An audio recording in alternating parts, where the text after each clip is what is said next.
Hello everyone, it's me again, Burntam DIY TV, panibagong araw at panibagong vlog na naman mga ka-DIY. Nandito ulit tayo sa shop natin sa Speedy Motor Parts in Carwas, dito sa Kasbug, Magtaking, San Carlos City, Pangasinan. At meron ulit tayong customer, Nissan Sentra. Dinala ng customer dito, ipapadetail niya sa loob ng tinodetailing at carwash niya, kaya lang may problema, hindi natin mapuksan yung kabilang pintuan. Ayan, shoutout natin yung may-ari, Boss Joseph D. Guzman ng BGS Auto Services. Ayan. So, shoutout muna natin uli. Anolos Vlog, subscribe sa YouTube channel at Facebook page. Sama natin si Angelo. Ayan, Boss Angelo. Tara. Ito yung problema mga ka-DIY. Basta Nissan Sentra. Misa lang eh. Ayan o. Ayaw magbukas. Laking problema yan. So, malaking problema to. Marami nakaka-encounter nito sa mga lumang sasakyan. Okay? Kaya dapat kailangan yung matutunan to mga basic skills na to para sa ganun, hindi kayo magpanik. Okay? Dito. Ang tawag sa amin dito sa Pangasinan. Misa lang eh. Misa lang eh. Yan o. Ayaw bumukas. Ayaw bumukas mga kadiyo. Malamang sa malamang nasira yung sa mechanism yung nagbubukas dito. Yung ganito. Nasira mga ka-DIY.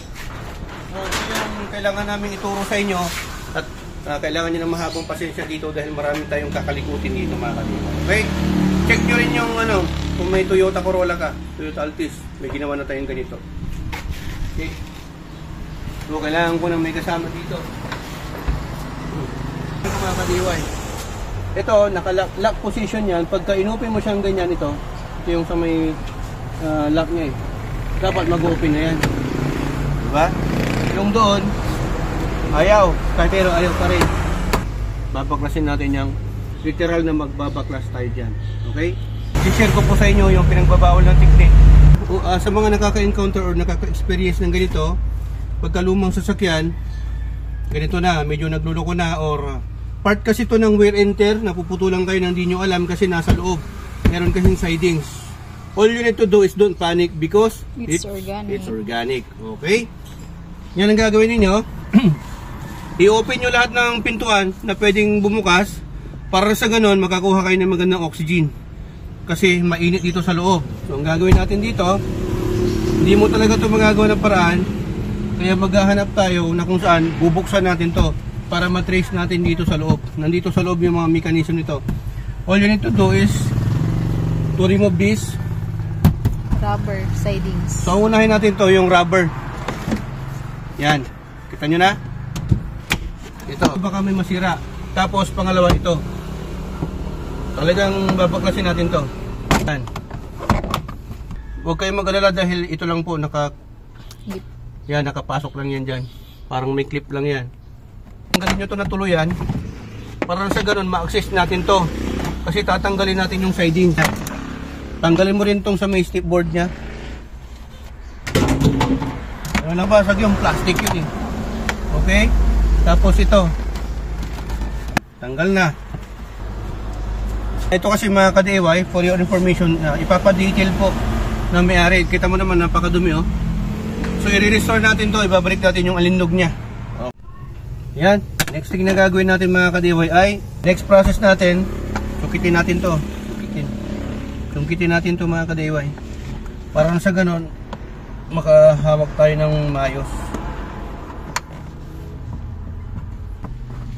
Yan, dahan-dahan lang, pahila pataas para makahinga kayo ng maayos at di kayo masyado mahirapan. Pwede naman to, bumagana naman to mga ka-DIY, down window nyo na lang.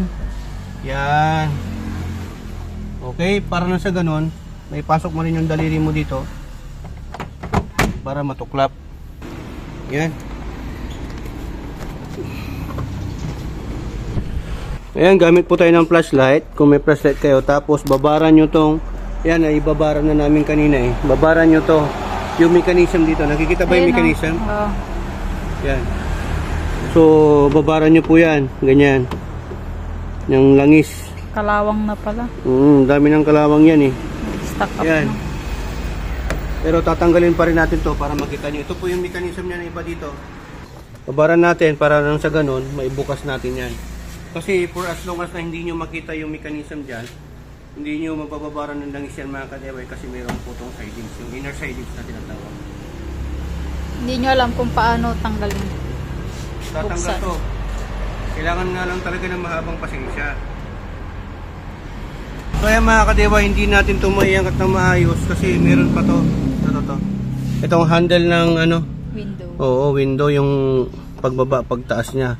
Meron kasing parang ano dito yung circlip na nakalagay dito. So ito kasi may nakalagay dito sa may bakal dito sa window. Ito yung mechanism niya. Pag natanggal natin to, saka natin to matatanggal. So ang gagawin nyo, dito na lang talaga, bababaran nyo yan. Ngayon pagka nababaran nyo yan, saka natin magagalaw yung mga mechanism dyan. Ito oh. Itong mechanism na to mga kadewa yo. Yan, itong mga bakal na to.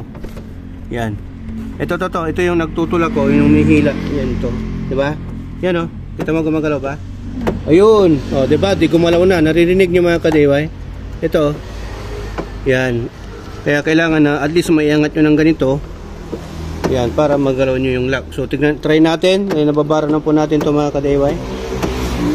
Yan. Try natin ang buksan. Buksan mo nga dyan. Wala pa rin. Ayan. Sige nga. Ayun. Sige. Bumukas na. Mga kadiway, nabuksan na po natin. Ito po yung problema niya. Nag-stack up po dito. Yan. Kita ba dyan? Ganyan. Nag-stack up siya. Kasi ito. Yan yun. Ito ba yung clutch ko? Para mas ma-explain. Ito.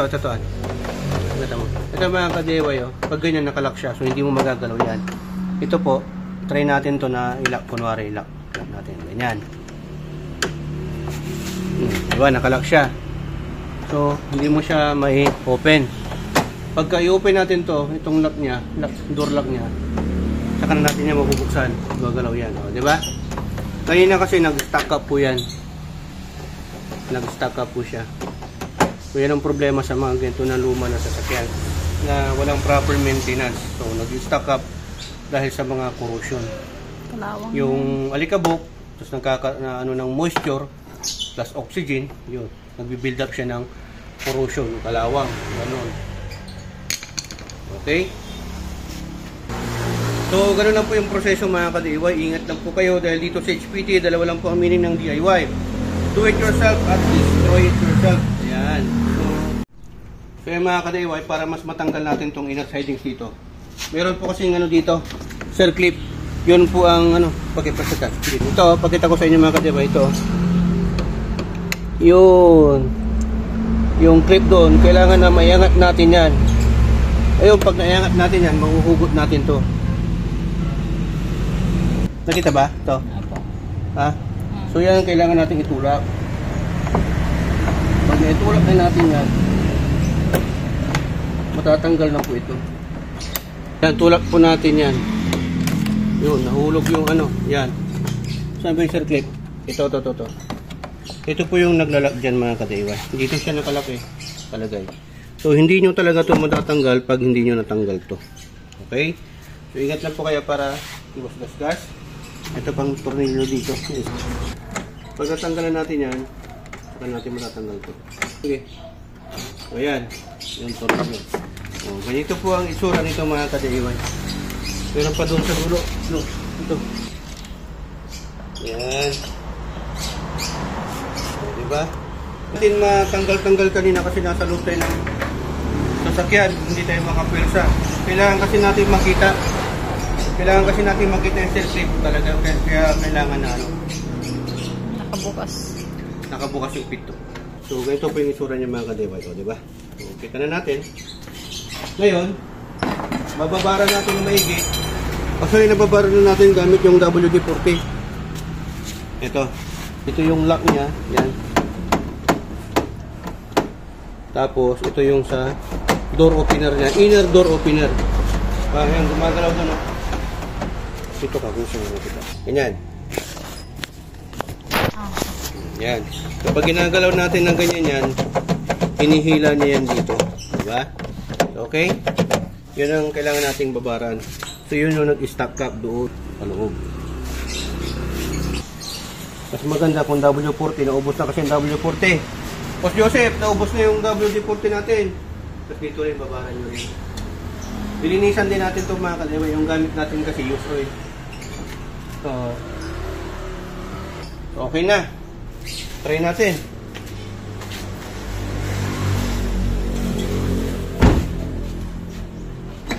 O, diba? Dito ng tunog, oh. Try natin na ilak. Yung lock niya, ilak natin. Yan, nakalak na. Dapat hindi yan mag-open. Yun, pag bubukas natin, yun, so okay na. Boss Joseph, solve na yung problema. Malaki-laki yung ano mo dito. Traso mo sa amin, ni Angelo sa ni Analos Vlog. Ayan, magagawa na natin to. Pag-usapan na natin yung interior detailing. Okay? So yan mga ka-DIY, hoping na may natutunan naman kayo sa vlog content natin sa ngayon. Kung paano po yung remedyo o yung pansamantagal na procedure. Kung paano natin mabuksan yung pintuan dito. Yung ginawa natin dito, applicable po yan sa lahat ng pintuan ng sasakyan, yung apat na yan. Okay? Ito naman mga ka-DIY, madali lang talaga to sa may alam. Basic lang po sa may alam. Pero pag sa walang alam, pagawa nyo na lang. Diba? Para mamaya, pagkira nyo pa. Kaya dito sa HPT, dalawa lang po ang meaning ng DIY. Do it yourself at Destroy yourself. destroy it yourself. So dito sa HPT, natuto ka na, nakatipid ka pa dahil sa HPT, sharing is Sharing. sharing. Ayan. Dapat lagi kayong may baon na WD-40 or used oil. Kailangan na ilubricate nyo yung mga dapat na ilubricate nyo. Proper maintenance lang po. Di bali ng lumang sasakyan, at least hindi mo dugan. Di ba? So ingat po kayo lagi. Tugatulpid na glory in burn times. Signing on.